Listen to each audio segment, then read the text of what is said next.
I pledge allegiance to the flag of the United States of America and to the republic for which it stands, one nation, under God, indivisible, with liberty and justice for all. Now let's get this party started, folks.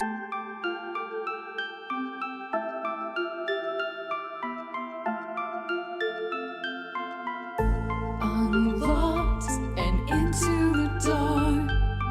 Some things are better left unknown. And I'll never find you here, 'cause no one's ever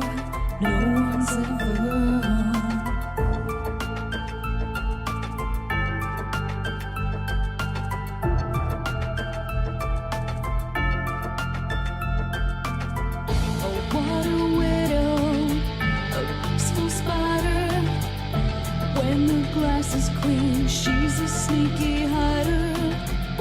Hide the lies and the alibis. Oh, what a sinner, is it in her?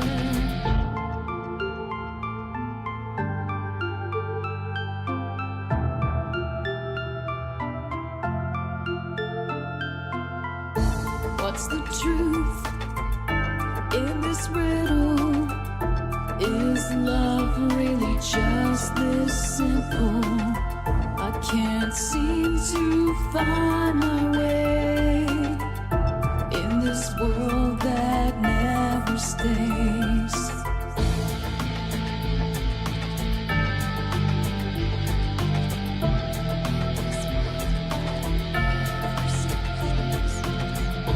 What a widow, a peaceful spider. When the glass is clean, she's a sneaky hider. Hide the lies and the alibis. What a sinner, is it in her?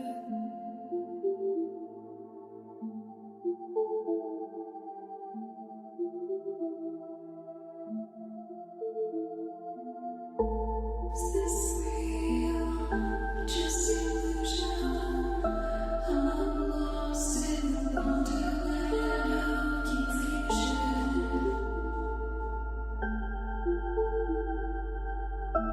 I'm lost in the wonderland of confusion. Is this real or just illusion? Manifestation or a dark delusion? Is this real or just illusion? I'm lost in a wonderland of confusion.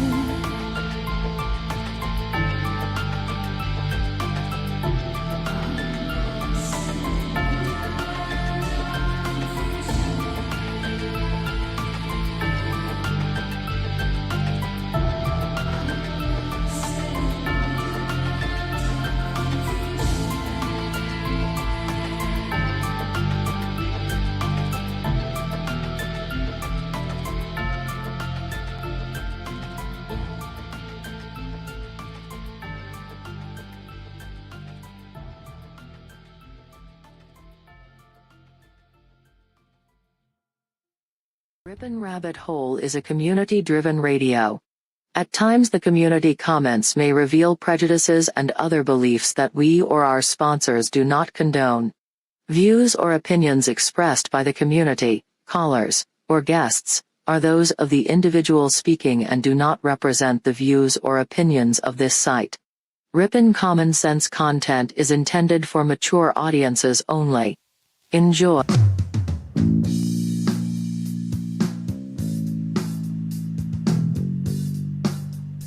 Coming to you from a secret cave, hidden deep within the wilderness. This is the Dark Wolf's Den Show. Now, here is your host, Jerry Hicks. That's right, I am Jerry Hicks, also known as the Dark Wolf. And we are broadcasting live from a secret cave hidden deep within the wilderness of Tennessee. That's right. We're ripping through the electromagnetic soup. We're tearing through the atmosphere. And we're tunneling away into your radio like a quantum particle. This is the Dark Wolf's Den radio show for Wednesday, May the 11th, 2022. Ha! So whether you're on the edge of a reality, the edge of the galaxy, or the edge of your seat, we're glad you chose us to be right there with you. Folks, tonight we are diving deep down the rabbit hole of the most anticipated state in the entire union, at least with our audience, of course, as we broadcast out of Ripon, Wisconsin, as you guys know, and our show tonight is the great state of mystery of Wisconsin, and this place is absolutely packed with the paranormal. I assure you, it was well worth the wait, and we're going to cover it all here in just a moment. But first, let's go ahead and see who all we have out here in our YouTube chat rooms, both on the Ripon Rabbit Hole as well as the Dark Wolf's Den Show YouTube. How we doing out here tonight, folks? Great to see every last one of you guys. Like JoJo's hanging out over here in the Dark Wolf's Den Show. Good to see so many of you guys tonight. Let me tell you, we got a fun weekend coming up. XGen says, boya, XGen, whatever that may be, I'll take it. Sandy B says, hey y'all, says I'm going to go on over to Ripon and mod there. Excellent, you stopped in, Sandy. We very much appreciate that. Deranged Lunatic, aka DL, glad to see you, my friend. Friend of mine from over at the Creepy Little Book channel. I do hope Pete's been doing good. I haven't had a chance to get over there and hang out. My Life DIY checking in. Glad to see you, My Life, of course. Says going to share this out. Be right back. Still listening. I appreciate that very much. Make sure you share this out everywhere that you can. We really would appreciate it. It's the only thing we really ask is just help get our name out there. JoJo's also checking in on the Ripon Rabbit Hole YouTube channel. Great to see everybody over here tonight. Sandy B popping over from the Dark Wolf's Den Show to the Ripon Rabbit Hole. The Ripon Rabbit himself checking in. Says standing erect during the national anthem. That's always a good thing. I like to see that, definitely. Maggie's Ace says, hi, Dark. Hey, Maggie's always a pleasure. Guideline Strike says, hello, good people. Hello, good Guideline Strike. Glad to see you, my friend. One of those I haven't had recently, thank goodness. Raider Champion, glad to see you, bud. Says, busy uploading stuff, so I'm assuming he's listening in the background. Says lake bunnies. Yeah, we'll get to the lake bunnies here shortly. I assure you there are a number of them. That looks like all we've got checking in so far over here in our chat rooms. Again, great to see everybody on this celebration weekend, folks. We are celebrating this weekend. That's right. Did you know that May 13th of 2020 is when the Dark Wolf's Den Show first aired its pilot episode? That's right, folks, May 13th. Of course, that's going to be on a Friday this year. So the 11th and 12th, today and tomorrow, respectively, are our celebratory shows, our season finale. And I love that we're going to be able to finish up the state series just as well. So It is going to be a great weekend, and it's a party weekend. That will make more sense as you hear the topics that we have planned between AJ and myself the rest of the weekend long. More information on that coming up, of course, in the halftime part of the show.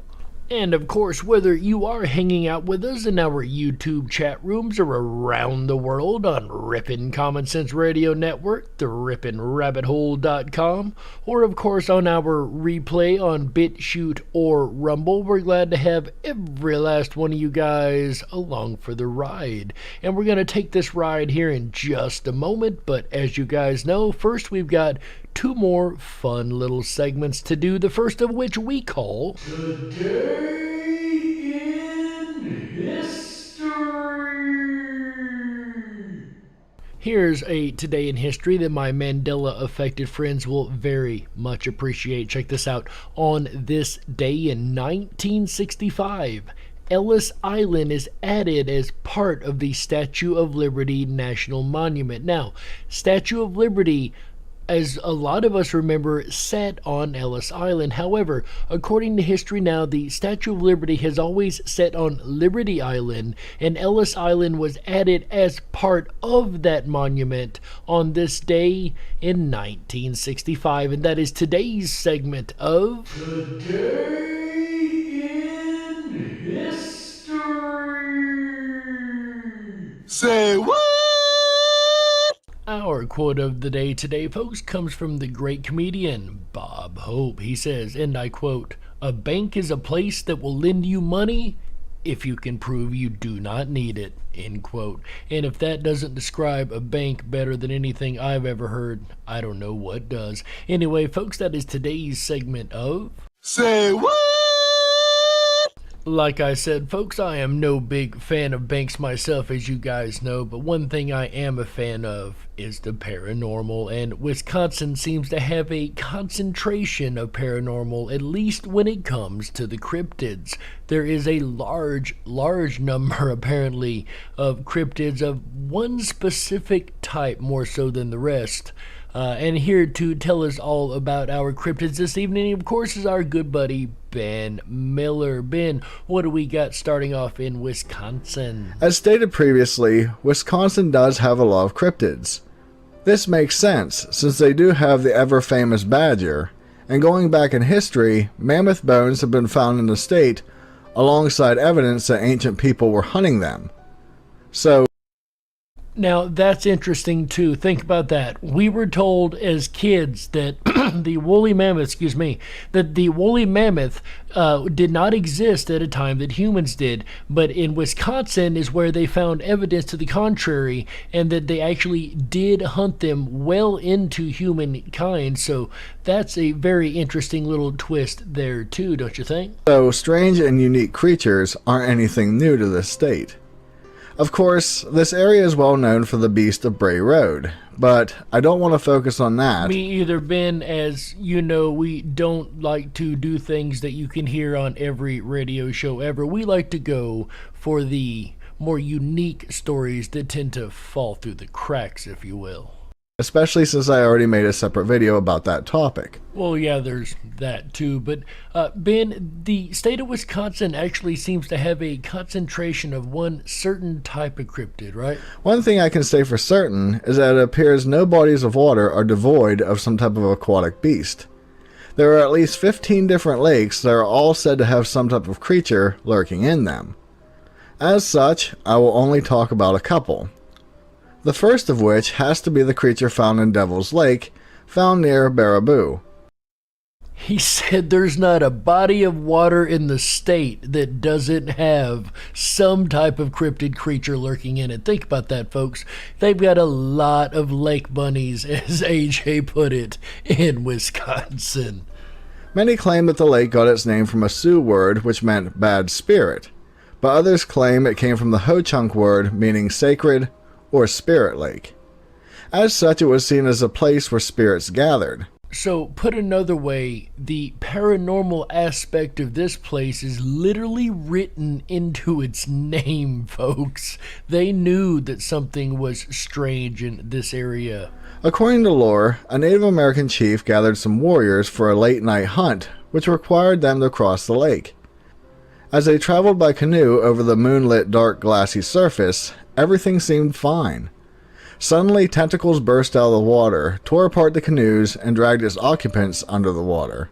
Now, for those skeptics out there, and we love our skeptics, of course, those who would say that this is an octopus, I would like to remind you we're talking about the state of Wisconsin. I don't believe they're that far inland. I could be wrong. None of the members survived, but unlike most legends where you are left curious as to how this story could exist if no one was alive to tell the tale, this one has an answer. Apparently, the sound of the men screaming as they were being attacked brought the rest of the tribe to the shore. They stood in horror as they helplessly watched their loved ones being attacked. This story doesn't end here, since many others have claimed to see the beast as well. And everybody knows that I put a large amount of weight into the stories that come from the Native American legends and tribes, as I believe they had no reason to lie but to report exactly what they were seeing. And we've seen many times over history where what was once considered mythos and legend turned out to be accurately true and verified later on. Oddly enough, at one point the lake began to run dry due to a drought, and it basically split the body of water in two. It was at this point in history when the Dakota tribe claimed that they saw a strange reptilian-looking creature with many limbs trapped in the mud. So I don't think I could have asked for better independent verification of a story than that of yet another Native American tribe. Again, so much weight I put into what they have to say opposed to more modern day sightings of things, right? Those only go to verify what the Native Americans had always originally said each time. But this is actually verified by yet another encounter by a different Native American tribe with this same creature. Or at least a creature strikingly similar to the one we just heard about from the Croy tribe. For fear of what this creature could do, they watched it struggle to free itself for days. Finally, it managed to get out of the mud, and it immediately dove into the remaining deep parts of the lake. According to the missionaries in the area, they claimed that they also saw something odd in the lake, but it more resembled a plesiosaur. And I would argue that it is more likely than not a sighting of the same creature, just from a different angle, perhaps when it was coming out of or going into the water, and only a portion of it was viewable, one or two tentacles and perhaps the mid-body, looking different than what the full creature would look as straight on. I would also argue that it is like the blind men and the elephant, each one feeling a different area, saying it is a different thing, however that all seems to be something completely separate than what all three of them were perceiving. So I would argue again that this is the same creature, just from a different angle. If that wasn't odd enough, allegedly on March 4th, 1950, the daughter of the marshal named Mary Bell Allam came across an odd carcass that had washed up on the shore. It was described as being 20 feet long, weighed 1,000 pounds, had a body of a cow, had 9 limbs, and it was covered in dark hair. To say that this creature is absolutely huge is an understatement. However, it does have features that match the aspects of creatures that have been described over and over again by the Native American tribes. Even stranger still, a man named Derek Maleth from the Skillet Creek blog provided a picture he took while at the lake in late 2017. In this photo, it shows a massive shadow under the water, and it even has kayaks in the area for a size comparison. And earlier tonight, we have posted this picture down the rabbit hole, our exclusive freedom-based social media over at the riponrabbithole.com, home of the Freedom Flame, of course, RIPONRABBITHOLE.com. If you rabbits would like to hop on over there and check it out. It is incredibly intriguing, at least in my opinion. The next water creature is said to reside in Rock Lake near Lake Mills, and it has been given the name Please be Rocky. Please be Rocky. Rocky. Yes! Now that is an awesome name for a sea monster. Ben, tell us about this creature. For years, stories swirled about a creature living in the lake, but the first recorded sighting was in 1867 by a man simply known as Harbeck. He called the beast a saurian, and from all descriptions it was more like a typical sea serpent. Harbeck claimed to have encountered the creature many times, where once while he was out in the water, it grabbed his tow line and easily drug his boat out into the deeper waters. This sounds more like an accident to me, actually. I don't think the creature meant to grab the tow line. I could be wrong. But it seems to me that it going into deeper waters almost like it was trying to escape something that had accidentally grabbed a hold of it, perhaps. In another instance, he found it near the shore. It raised up and hissed at the man before scurrying back into the water. So it really seems like this creature is trying to avoid contact with humans. A man named R. Hassam also saw the creature on the shore laying in some reeds. When he approached it, it reared up and he struck it with a spear.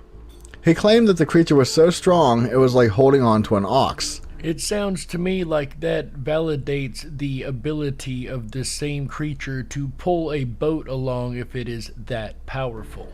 In that same year, a man named Fred Seaver also claimed to see the beast twice, with one of those times it grabbing his anchor and dragging his boat at, in his words, a rushing speed for over half a mile. Again, it feels to me like this creature was trying to get away from something that it had snagged. Like when you get a fish on a hook, for instance, it does its best to pull back into the water. I think the same thing here. I think it seen the anchor, thought that it was something else, went to grab it or even got hooked on by it, and at that point it was merely trying to escape. Then in 1882, two men named Ed McKenzie and D.W. Sabert were rowing their boats on the lake when they noticed what they thought was a massive log floating on the surface ahead of them. Quickly, this log turned out to be a strange creature that extended its neck and head about 3 feet above the water. It opened its mouth a foot and dove back under. As the two watched in shock, it suddenly re-emerged near Ed's boat. Mr. Sabert told Ed to hit it with an oar, but he was too terrified to do so. Mr. Mackenzie yelled to the shore where a group of onlookers had gathered, asking for someone to grab a gun since there was something massive in the water with them. Finally, a man named Wilson grabbed a gun and sped out to the two, but just as he was taking aim at the creature, it turned and dove under the water again. Ed stated that the monster was longer than his boat. During the whole time the encounter, and even afterwards, the air was thick with an odd, pungent, sickening odor. And for anybody who has been following this series all season long, you'll know that that is a very unique part of the case file, having a pungent odor in the air after the sighting. That is something that we normally do not find in these sea serpent case files. Following this, the adjoining lake to this one known as Red Cedar Lake started to have similar sightings. Predominantly, farmers were claiming that they actually saw a snake-like creature grab their livestock from the bank and drag them into the water. Later, the remains of the bodies would be found floating near the shore. In July of 1943, a man named Joseph Davis was out fishing on the lake. Suddenly, he saw the water start to bubble, and out of this emerged a 6 to 7 foot long torso of a creature, and it was a brownish-black color. Mr. Davis watched as he assumed he would see the head also appear, but instead, it dove back under the water. He claims that he doesn't know how big the creature was, since most of it was under the surface. It should be noted that there is Native American lore from the Ho-Chunk, in which they claim that there have been multiple creatures like the ones described living in the lake for a very long time. Again, these series of case files that seem to all validate each other, going all the way back to Native American lore, which, as I mentioned earlier, I put a lot more weight into. On a side note, I've seen reports of alligators actually being found in the river as well from time to time. So, Who knows? Somehow, Ben, I just don't feel that alligators fits the case file descriptions that we have heard so far tonight. But aside from sea monsters, as we are starting to run a little low on time, Ben, what other kind of creatures does Wisconsin hold? First and foremost, I feel driven to include a creature that should be considered more ghost, but since I have included a ghost cow in New Jersey and a spectral moose from Maine, then why not? This would oddly be known as, of course, phantom chickens. I'm sorry, what, Ben? Did I hear that right? Phantom chickens? Yes, you heard right. Wow, didn't see that one coming. I know at least one of our listeners who will be very, very interested in this case file. Shout out to you, My Life DIY. Tell us, Ben, about these phantom chickens, sir. Not much is written about these creatures, but it is said that they can be found in the aptly named Chicken Alley in the town of Seymour. The claims are that while driving on this road, you will see a chicken run in front of you, and when you get out, there will be nothing there. In other stories, people have seen a whole bunch of these chickens on the road, but again, they vanish before being hit. This story takes an even stranger twist, if that is possible, where some state that if you stand in the intersection of this road, disembodied voices will begin to yell at you. I know I don't include ghosts in these videos, but who could exclude one like this? I can't say I blame you, Ben. That is definitely one of the more unique creatures we've had all season long. I told you guys, this state is well worth the wait.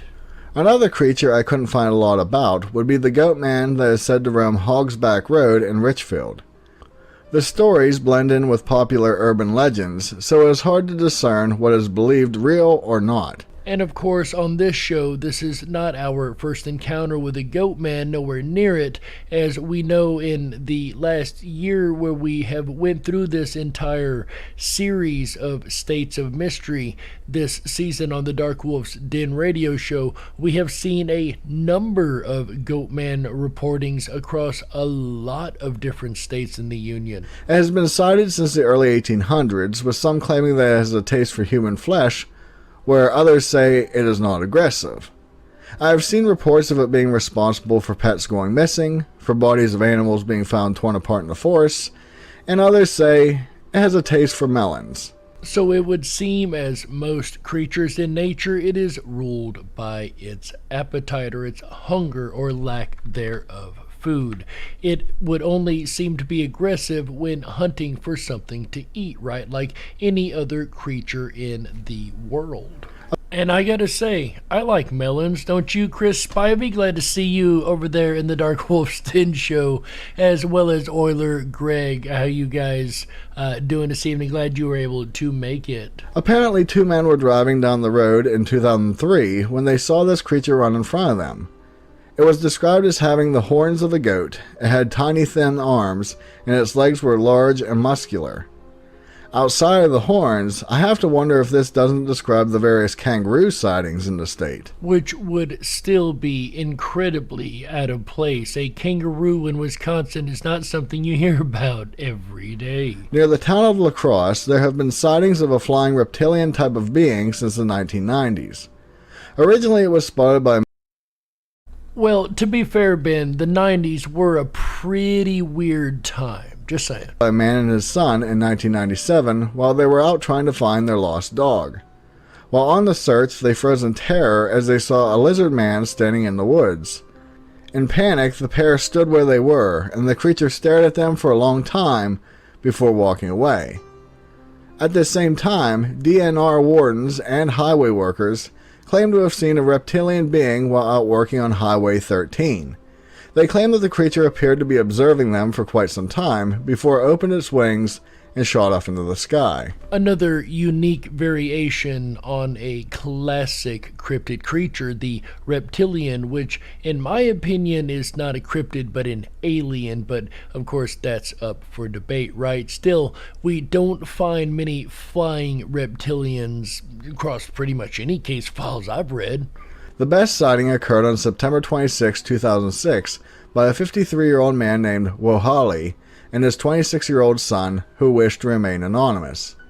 As they were driving on Briggs Road near La Crosse, they claimed that between 9:15 and 9:30 at night, they saw this same creature as it nearly flew into their windshield. Apparently, it landed on the road and stared at the two men for a while, then snarled and quickly took flight again. It was described as standing 6 to 7 feet tall, its skin was covered in green scales, its eyes glowed yellow in the vehicle's headlights, its wings were leathery with a span of 10 to 12 feet, and it had long claws on its feet and hands. The father further stated that it had human-like legs, its ribs were distended, it had long sharp teeth, and the look on its face appeared to them as if it was angry with them for being seen. After it flew away, both men inexplicably became violently ill. In fact, the son had to pull over and he vomited 6 to 7 times.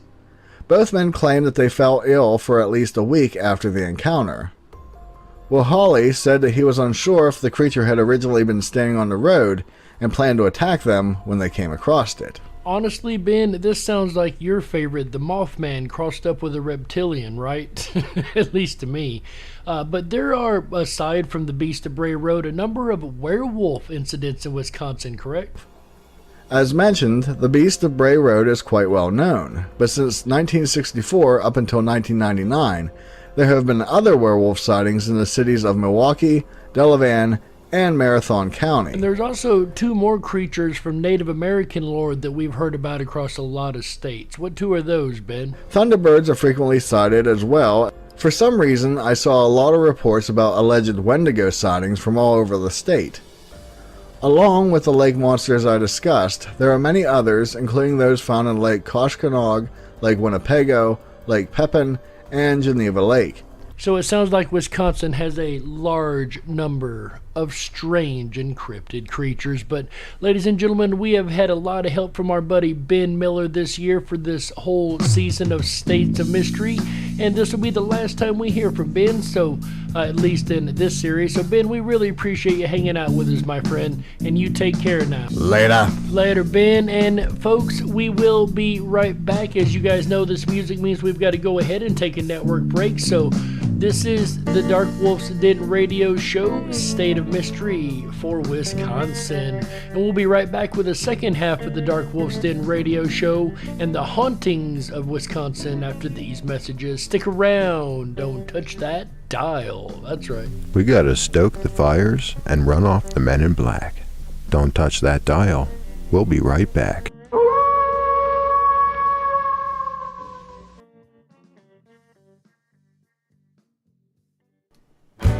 Oh yeah, that howl means your weekend has officially begun. Hi everyone, it's AJ, the Ripon Rabbit. Are you enjoying tonight's State of Mystery for my home state of Wisconsin? I know I am.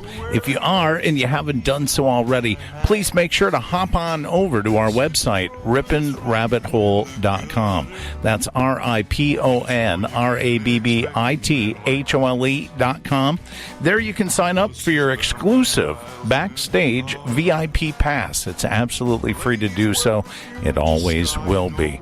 Once you get signed up, it's going to unlock a bunch of really cool features where the conversation continues after the show. We're live every Wednesday, Thursday, Friday, Saturday, and Sunday nights, bringing you the very best of Common Sense Radio, the Ripon Rabbit Hole. Jerry Hicks and the Dark Wolf's Den will howl in Thursday night, tomorrow, May 12th. Come along with him as the Season 2 finale, State of Mystery, comes to an end with Wyoming. Can you believe it? Oh my goodness, what a tremendous series. I only can imagine what Jerry has in store after Season 2 finale tomorrow night. Starts at 7 p.m. Pacific, 10/9 Central, as all shows do.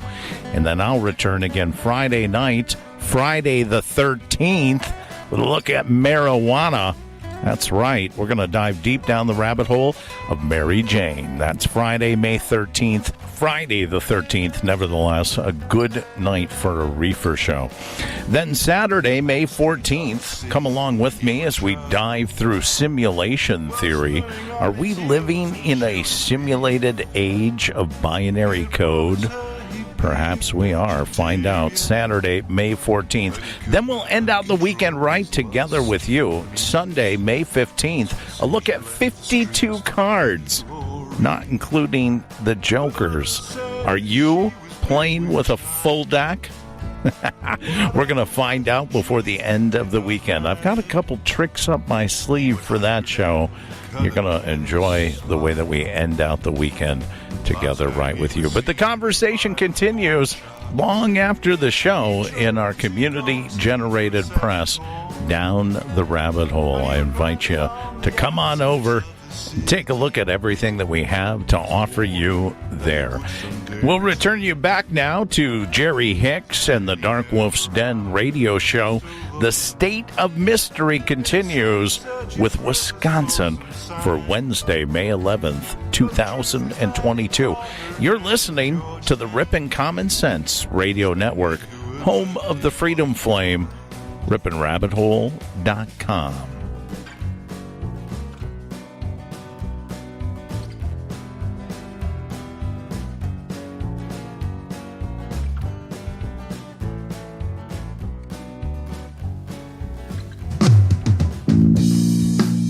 If you were meant to be controlled, you would have come with a remote, but you didn't. And that's why you listen to the Dark Wolf's Den show. Now, here is your host, Jerry Hicks. That's right, I am Jerry Hicks, also known as the Dark Wolf. And welcome back to the second half of the Dark Wolf's Den radio show, State of Mystery series for Wisconsin, for Wednesday, May the 11th, 2022. So whether you're on the edge of a reality, the edge of the galaxy, or the edge of your seat, we're glad you chose us to be right there with you. Folks, in the first half, if you're just joining us, we have went over a number of strange cryptid creatures. Definitely, probably in my opinion, the most lake monsters we've had in any state. We could be wrong about that, but I do believe that's the most I've found. Anyways, folks, as we get into the second half, as you guys know, we're going to cover the many strange hauntings of Wisconsin, and Wisconsin has a fair share of them to go through. Check this out. The Wisconsin Historical Society. The Wisconsin Historical Society in Madison. Okay, is there anything more awesome than a historical society being haunted? Like, you just can't make that one up. I absolutely love it. Wisconsin is such a great state, and there's so much I was going to say, and Lord help me, my train of thought. Oh, yes, I told you guys the weekend is going to be a party weekend for sure, right? Hearing what our topics are coming up this week, this is definitely a celebration of 2 years of the DWD show for those that are just tuning in. And was founded in 1846, and it's rumored that at least 2 individuals have died in the building, and that their souls may still remain. The first apparition is that of a man who is recorded as having fallen asleep at his desk and never woke up. Clearly he didn't wake up on this side of the veil. However, it seems like he did wake up on the other side. He is often seen walking about the hotel in an old-fashioned suit, seemingly unaware he's dead. On several occasions, he's startled guests by suddenly appearing in his old room. There's clearly not enough information here to determine whether or not it is a caretaker ghost. However, it does clearly seem to be a person that is still doing their daily routines as if they were still on this side of the veil. The second spirit here is that of a workman who fell from the 3rd story, landing hard on the marble floor. Multiple guests have reported seeing him in his old uniform, working on various parts of the hotel, and even seeing blood spattered on the old banisters. Also reported are disembodied footsteps, objects flying from shelves, and the feeling of being watched. So starting out with a really simple one tonight, as this seems to be active hauntings to the degree of people not knowing they're dead and still going about their regular routines. The Wausau Club. The Wausau Club in Wausau was built in 1902 by a group of wealthy lumbermen and lawyers who decided to settle in Wausau just a year prior. with the purpose of promoting business interests and social enjoyment among the community. As local legend goes, the old clubhouse is tragically haunted by the ghost of a woman who hung herself in the east wing upon discovering she was pregnant. And this one perfectly fits our recipe for a haunting. We have the high trauma and we have the high emotion, clearly in setting a haunting situation in reality. Dubbed Martha by locals, her full-bodied apparition is commonly seen in the room where she died and on the grand staircase. She's been known to cause electrical malfunctions, chandeliers to swing noticeably, and during renovations, workers complained of their tools going missing frequently. This is nothing new, however, as staff claim that objects often go missing and turn up later in different places. Normally, that is evidence of a caretaker ghost. Again, there's not enough information here to argue one way or the other on that particular point. So it appears that we have a playful ghost at hand, one that seems to have a cognition of self, right? Fairlawn Mansion and Museum. Fairlawn Mansion and Museum in Superior was built in 1891 and was originally owned by Martin Patterson, who was a kind man known for treating his maids and servants more like his family. As the story goes, a young woman who was a servant at the home was murdered by her husband, and she loved her work at the mansion so much that her spirit never left. And like always, we have yet another case file that fits our recipe perfectly. High trauma plus high emotion. To this day, staff and visitors report her full-bodied apparition sighted throughout the building. She's been known to so much as lead visitors on full tours or to her display, with them being none the wiser. Now this is more classic to the caretaker ghost, acting as if they were still caretaking the place, as she was a maid, of course, at the time. Also reported are the spectral shapes of small children seen and sometimes heard playing throughout the halls. They are thought to be from the time period the mansion spent as an orphanage. For some reason, it seems that we have found in this series that when something happens to children in an area, those seem to be the most potent ghost case files, right? Those always come back to haunt for whatever reason. Northland College. Northland College in Ashland was founded as the North Wisconsin Academy in 1892, with the name later changed in 1906. Various reports have sprouted up over the years in scattered locations across the grounds, including otherworldly winds, strange lights in closed buildings, and the feeling of someone or something following students at night. The most active location on campus is Memorial Hall, where a girl fell down an elevator shaft and died. Many suspect that her boyfriend pushed her and that she never got vengeance in life. Again, high trauma, high emotion. However, this one is still trying to get vengeance in death. If you are a male, you probably do not want to go around this building, and here's why. Her spirit is known to lure men to the very same spot and attempt to push them to the same fate. Also reported is the spirit of a former janitor who has been known to leave dirty handprints on car and classroom windows, unscrew. So unless you'd like to take an accidental flight course without wings, I would definitely stay away from this one as a male paranormal researcher. And Chris Spivey says, that's what I'm hoping to find at Donaldson. Something we've got coming up, investigation we're working on putting together. I've many times in this show spoke about Fort Donaldson. I had the opportunity, the luxury to sit down with my good friend Chris Spivey about a week or two ago. I think it's about a week ago now. I was able to sit down and enjoy a good dinner with my good buddy that I ain't seen in many years, and we had discussed a number of different topics, some of which included paranormal. And we've decided to try to put together an investigation. Of course, we will report more on that as we find. But let's get back to this Wisconsin one.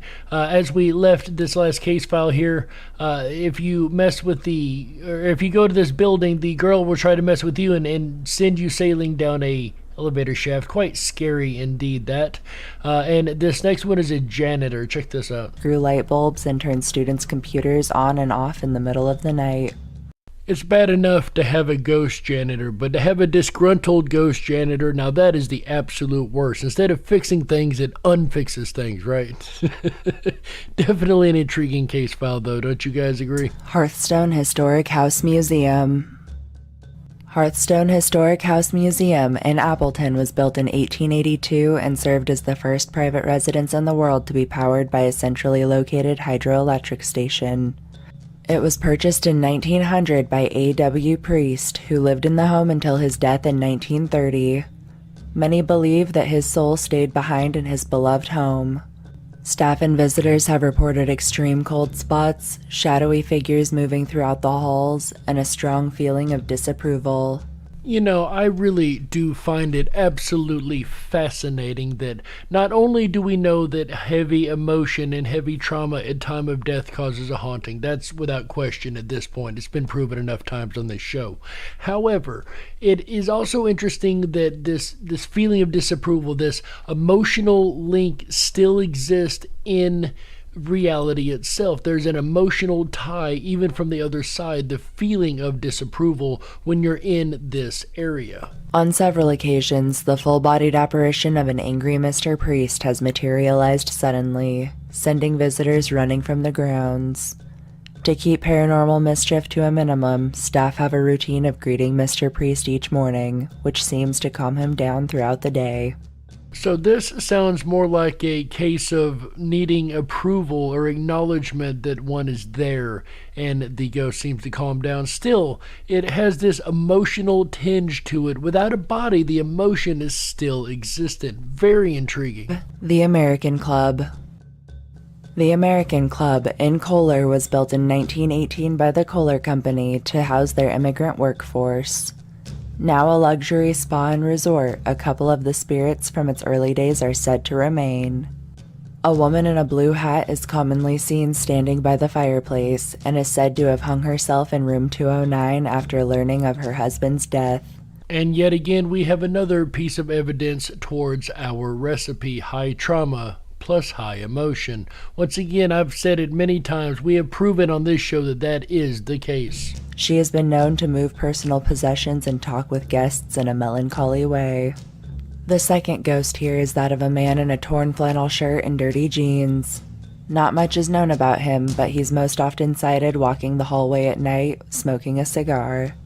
He's been known to turn lights on and off, create strange chain clinking noises, and move things from the walls and shelves to the floor. Although a little different than normal, I would still say that this seems to be a case of a caretaker ghost, at least to some degree, right? The Eagles Club.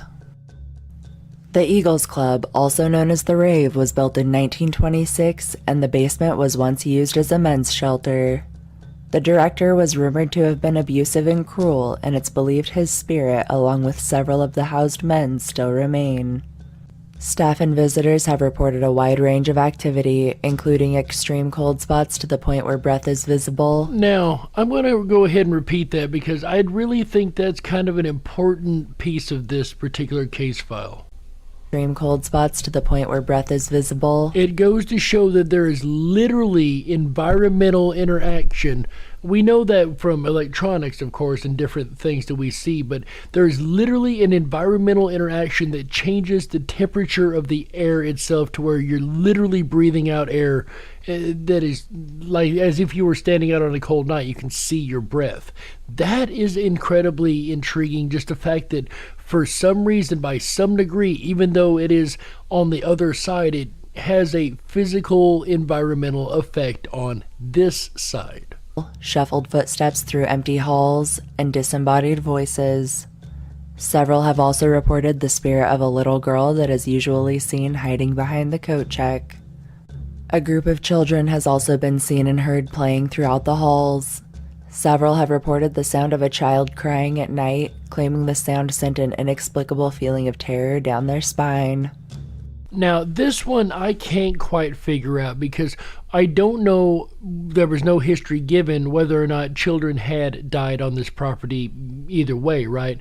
However, could it be the installation of emotion into reality at the time. So if there were a lot of strong emotions at the time from the kids playing in the area, or if they played in the area a lot, build the emotion up, or the baby crying is also very, very interesting to me, because once again, we don't have a reason why these ghosts would actually be on the property at all. The Mabel Tainter Center for the Arts. The Mabel Tainter Center for the Arts in Menominee was built in 1890 by Mr. and Mrs. Tainter for their daughter, Mabel, who passed away at the age of 19. She loved art and theater, and it's believed that her spirit may still reside here. She has been seen floating silently through the theater and downstairs in the women's restroom, dressed in white, gazing in the mirror. It's suspected that she isn't alone, however, as actors report seeing ghostly figures in the audience during rehearsals, disembodied voices in the changing rooms, and claim to feel as if they were being watched. One of our listeners, Sandy B., once said that it seems that every theater is haunted, and I would have to agree. It seems that every theater that has drama plays, right, the stage theaters, seem to be definitely haunted to some degree. In the old library, a strange light is often seen at night, accompanied by shadowy figures and scratching sounds. Lastly, a dark figure has been spotted on the catwalk and is believed to be responsible for tampering with the equipment and lighting regularly. These do not seem to be the most friendly entities of all, but at least they still enjoy a good show, right? As I said, some of them actually sit in the audience and watch rehearsals. I would be a little more concerned with the catwalk ghost. I'd hate to be on the catwalk up, above a theater in the lighting section and run into somebody that's not supposed to be there, let alone a ghost, right? That would be quite scary indeed. The Maribel Caves Hotel. The Maribel Caves Hotel in Maribel was built in 1900 and has been dubbed Hotel Hell by local legend. Today it lies in ruins due to a large fire in 1985. There are two stories in particular that are told regarding the blaze. The first story goes that this was the third fire in the hotel, and each fire happened on the same day of the year, the final fire being the one that killed everyone. The second story says that a hotel guest went crazy and set the hotel on fire in the middle of the night, murdering everyone inside. Either way, every single person there died. That is a lot of energy, especially if you figure that even maybe some had awoken before dying. The heavy emotion, heavy trauma, absolute definite hauntings. Either way, it's believed that the tragedy left a scar on the property.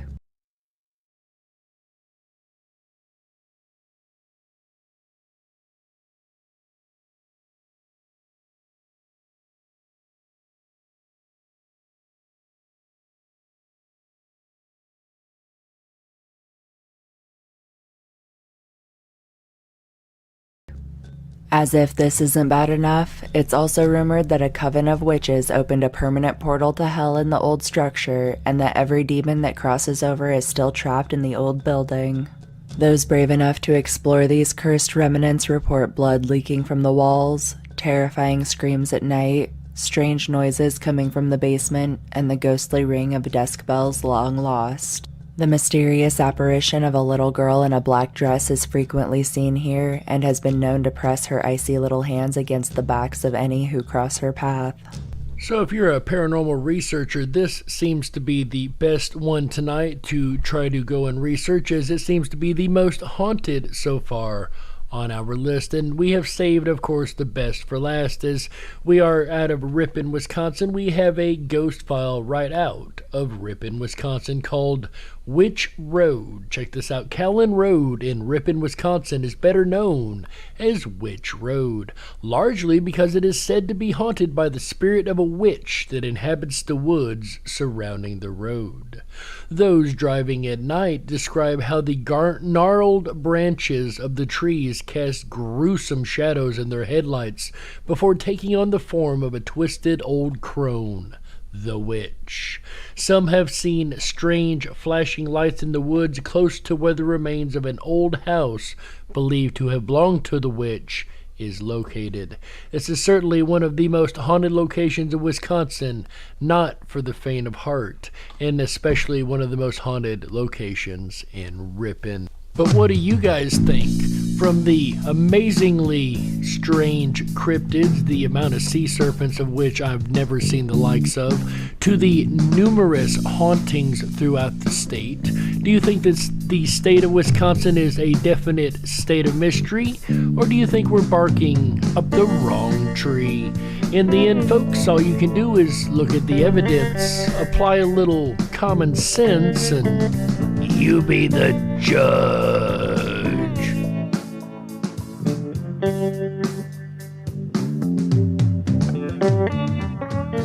We got to close it out. That's right, that's it for this episode of the Dark Wolf's Den radio show for Wednesday, May the 11th, 2022. Haha. So whether you're on the edge of a reality, the edge of the galaxy, or the edge of your seat, we're glad you chose us to be right there with you. Folks, the den may be closing, but don't you worry, the weekend fun has only just begun. We will return tomorrow, Thursday, May the 12th, 2022, 7 p.m. Pacific, 10/9 Central, with the Season 2 finale. That's right, folks, we made it through yet another year, and it's also the last state in the State of Mystery series. We could not have timed that better if we tried, right? Which we did not. But folks, tomorrow we will be covering the great state of Wyoming and finishing out Season 2 of the Dark Wolf's Den radio show, and we have a whole lot more fun planned for Season 3, so stick around. We've got a lot more to go. And the weekend also has a lot more to go. As we close out tomorrow night, we will be kicking it over to our buddy AJ the Ripon Rabbit as he comes back with 3 more episodes of the Ripon Rabbit Hole live show on Friday, May 13th. Friday the 13th. Haha. 2022, 7 p.m. Pacific, 10/9 Central. AJ comes back to the airwaves to discuss marijuana, something that has really changed its status in the last couple years across the country, as more and more states seem to be getting open-minded about the idea. And as the states continue to do that, we'll see what the Fed has in mind, as things may change in this country dramatically when it comes to marijuana. We will see, and AJ will be discussing at least some of that on Friday, May 13th, 2022, 7 p.m. Pacific, 10/9 Central. Then on Saturday, May the 14th, 2022, of course, 7 p.m. Pacific, 10/9 Central, AJ comes back with yet another episode of the Ripon Rabbit Hole live show.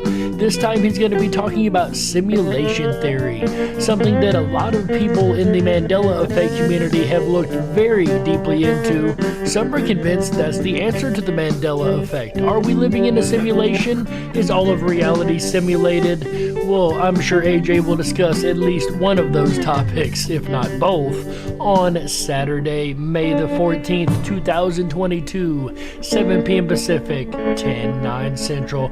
Then on Sunday, to round the weekend out right, AJ's going to be back one last time with one more episode of the Ripon Rabbit Hole live show. This time he's going to be discussing 52 cards. That's right, the deck of cards holds a many number of mysteries, and there's actually quite a bit of intrigue within a really single deck of cards. Also, I'm sure, being the magician that he is, he'll have at least one or two tricks up his sleeve. At least that's what he mentioned in the break, right, guys? But it is definitely going to be an incredibly fun show, and most likely information you've never heard before. If so, perhaps it'll be information you've enjoyed, right? Either way, make sure you tune in Sunday, May 15th, 2022, 7 p.m. Pacific, 10/9 Central, as AJ rounds the weekend out right with you, discussing 52 22 cards. And if you don't know, we do go live every Wednesday, Thursday, Friday, and Saturday, as well as Sunday night here on Ripon Common Sense Radio Network, the RiponRabbitHole.com. Speaking of the RiponRabbitHole.com, if you haven't already, make sure you hop on over there.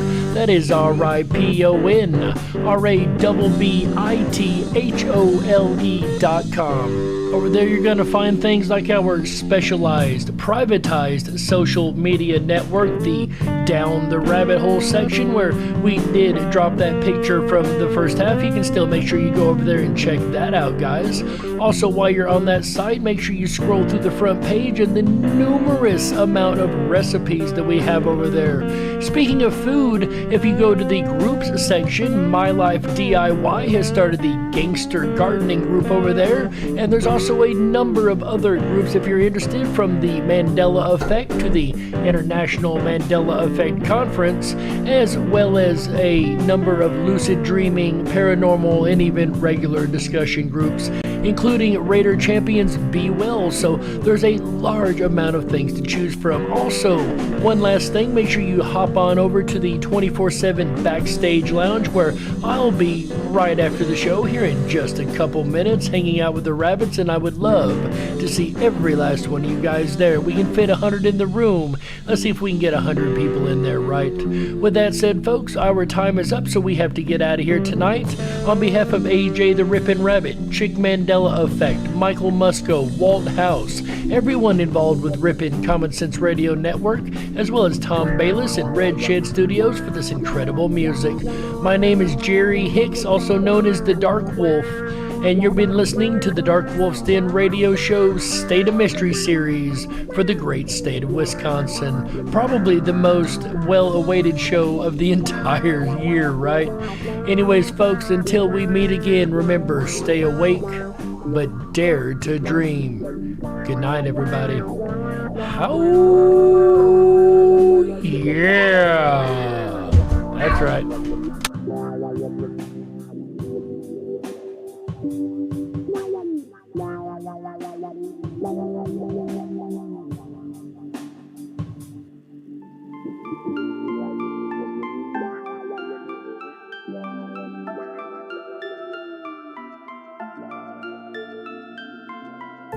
Unlocked and into the dark. Some things are better left unknown. And I'll never find you here, 'cause no one's ever home.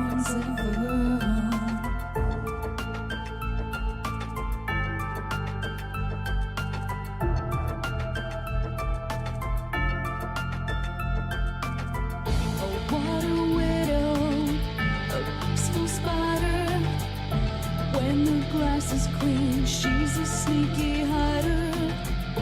Hide the lies and the alibis.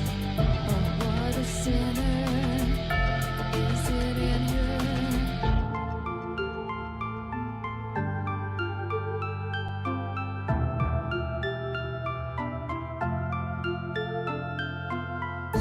What's the truth in this riddle? Is love really just this simple? I can't seem to find my way in this world that never stays.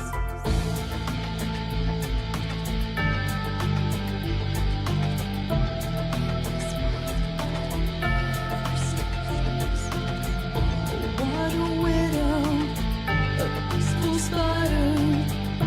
When the glass is clean, she's a sneaky hider. Hide the lies and the alibis. What a sinner, is it in her?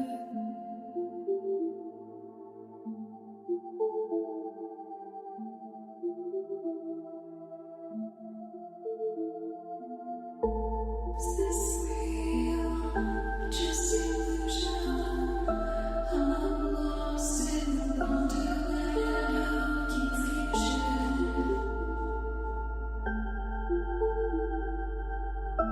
I'm lost in the wonderland. this real or just illusion?